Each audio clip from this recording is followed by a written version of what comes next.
Sir, മുൻ സർക്കാർ അവതരിപ്പിച്ച അവസാന ബജറ്റ് എസ്റ്റിമേറ്റിൽ കണക്കാക്കിയ പ്രതീക്ഷിത വരുമാനത്തിൽ നേരത്തെ പറഞ്ഞതുപോലെ ഗണ്യമായ ഇടിവ് കണക്കിലെടുത്തുകൊണ്ട് 2026-27 വർഷത്തെ പദ്ധതി അടങ്കൽ തുക 35,750 കോടി രൂപയിൽ നിന്നും 30,370 കോടി രൂപയായി പുതുക്കി നിശ്ചയിച്ചിട്ടുണ്ട്.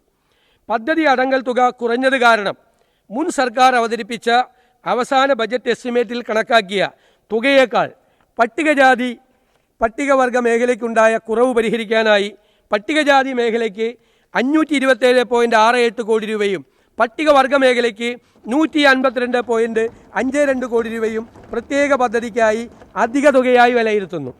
ഇതിനു പുറമെ മത്സ്യബന്ധന മേഖലയ്ക്ക് അവർക്കും കുറവ് വരാതിരിക്കാൻ 50 കോടി രൂപയും അധികമായി വകയിരുത്തുന്നു. സർ, തദ്ദേശ സർക്കാരുകൾ 7ാം സംസ്ഥാന ധനകാര്യ കമ്മീഷൻ 26-27ലേക്കുള്ള പുതുക്കിയ ശുപാർശകൾ സമർപ്പിക്കുകയും ആയത് സർക്കാർ അംഗീകരിക്കുകയും ചെയ്തിട്ടുണ്ട്.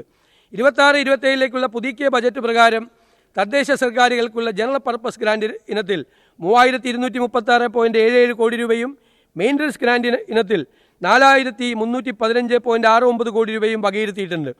സംസ്ഥാന ധനകാര്യ കമ്മീഷൻ്റെ ശുപാർശ പ്രകാരം പുതുക്കിയ പദ്ധതി വിഹിതത്തിൻ്റെ 28.5% 8,655.45 കോടി രൂപ പ്രാദേശിക സർക്കാരുകൾക്കുള്ള വികസന ഫണ്ടായി നീക്കിവെക്കുന്നു.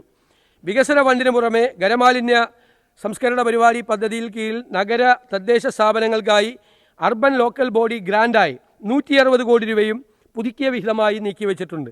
തദ്ദേശ സ്വയംഭരണ സ്ഥാപനങ്ങൾക്ക് അർഹതപ്പെട്ട വിഹിതം യഥാസമയത്ത് ലഭ്യമാക്കുന്നതിനും നടപടികൾ സ്വീകരിക്കും.